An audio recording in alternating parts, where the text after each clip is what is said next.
देश के एकमात्र नारीवादी और ग्रामीण न्यूज़ चैनल को समर्थन करने के लिए हमें यूट्यूब पर लाइक करें और सब्सक्राइब करें और हमारी वेबसाइट के सदस्य बने। खबर लहरिया, आपकी खबर, आपकी भाषा।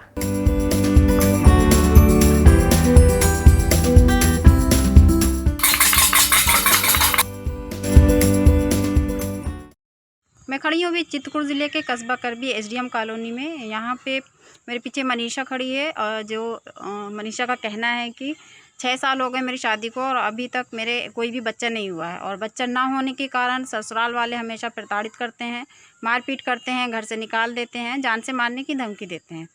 मनीषा ने यही बताया कि कई बार कोतवाली गई है, कभी कोतवाली में जाकर के शिकायत की है, लेकिन कुछ ही समझा बुझा कर समझौता करा करके वापस भेज दिया जाता है, कुछ कहा नहीं जाता है। इस बार वनांगना संस्था में भी इसने अपना केस दिया था।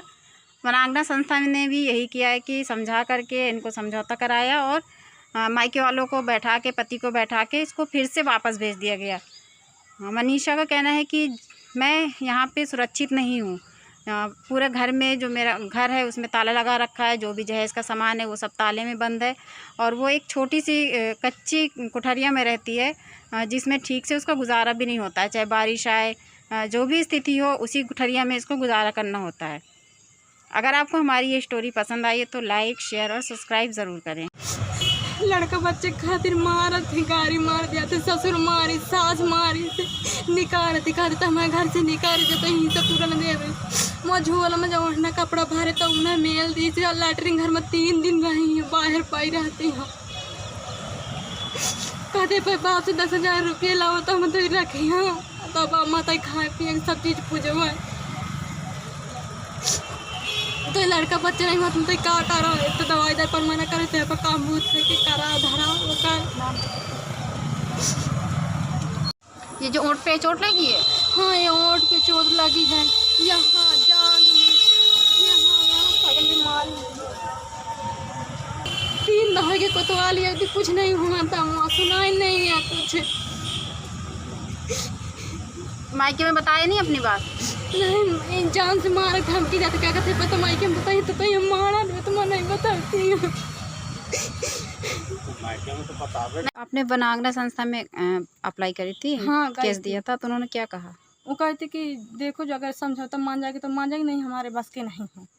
जहां एक तरफ कोरोना को लेकर चारों तरफ भय का माहौल है, वहीं दूसरी तरफ लंबे लॉकडाउन के दौरान महिलाओं के प्रति हिंसा के आंकड़े चिंतित करने वाले सामने आए हैं।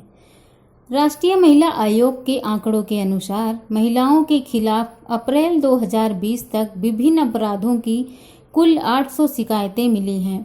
इनमें घरेलू हिंसा की शिकायतें लगभग 40% हैं। इसके अलावा 54 साइबर शिकायतें ऑनलाइन प्राप्त हुई हैं। अगर हम सिर्फ चित्रकूट जिले की बात करें तो जनवरी से अप्रैल के बीच अलग अलग हिंसा के 64 मामले सामने आए हैं। ये मामले वो हैं जो दर्ज किए गए हैं। ऐसे अनगिनत केस होंगे जो अपराध रजिस्टर में दर्ज नहीं होते।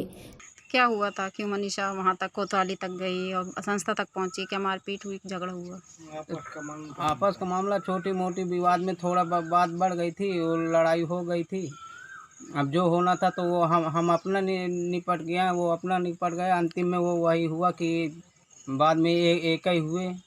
तो कहाँ पे आपका समझौता हुआ? यही वनांगना में। क्या कहा उन लोगों ने?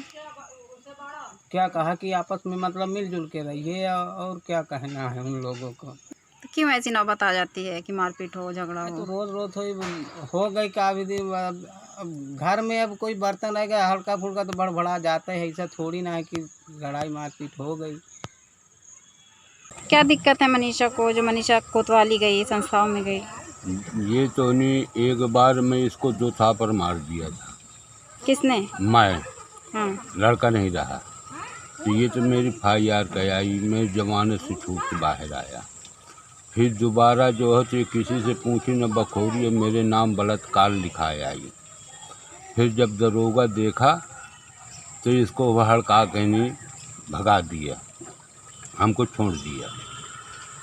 फिर ये जो है अब मेहरी मानसून की लड़ाई भीतर कैसी होती है कैसी नहीं होती हम नहीं जानते। तो क्या बच्चे ना होने की वजह से लड़ाई झगड़ा होता है? नहीं, मारपीट होती ये बच्चे के ये बहाना कर रही है। बच्चे से कोई मतलब है नहीं, यही तो संसारी बात थी। नहीं होता तो क्या उसको निकाल दिया जाता है क्या?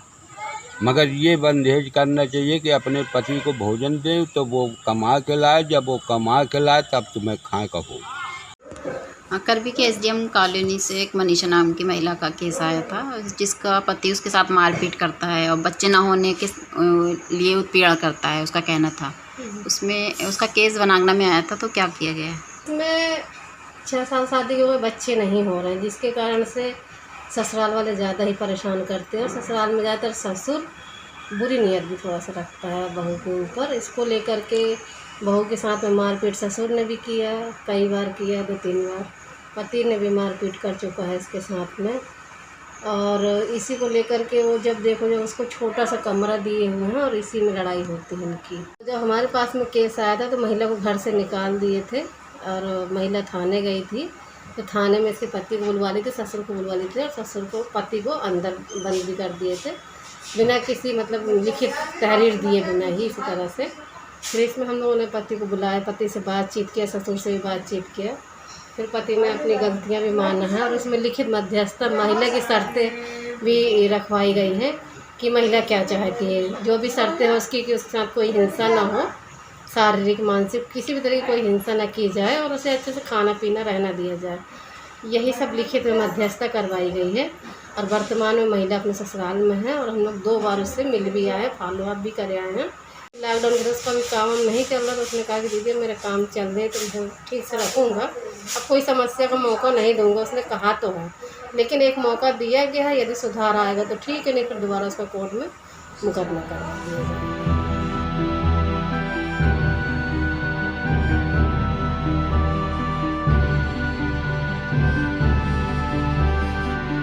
अभी के हालातों को देखते हुए महिलाओं को धैर्य से काम लेकर अपने कदमों को आगे बढ़ाना चाहिए, क्योंकि भले ही बात एक थप्पड़ की हो या किसी भी प्रकार के हिंसा की, किसी भी पुरुष को ये अधिकार नहीं दिए गए हैं कि वे किसी भी महिला पर हाथ उठाए या हिंसा करे। खबर लहरिया की खास अपील: अपने हाथों को बार बार साबुन और पानी से धोएं या सैनिटाइजर का इस्तेमाल करें। खांसते और छींकते समय रुमाल या टिश्यू पेपर का इस्तेमाल करें। बिना हाथ धोए अपने आँखों, नाक और मुंह को ना छुएं। यदि आपको खांसी और बुखार, सांस लेने में तकलीफ है तो डॉक्टर से संपर्क करें। और हाँ, एक और खास बात, सब सुरक्षित रहें और बिना काम के बाहर ना निकलें। खबर लहरिया, आपकी खबर, आपकी भाषा।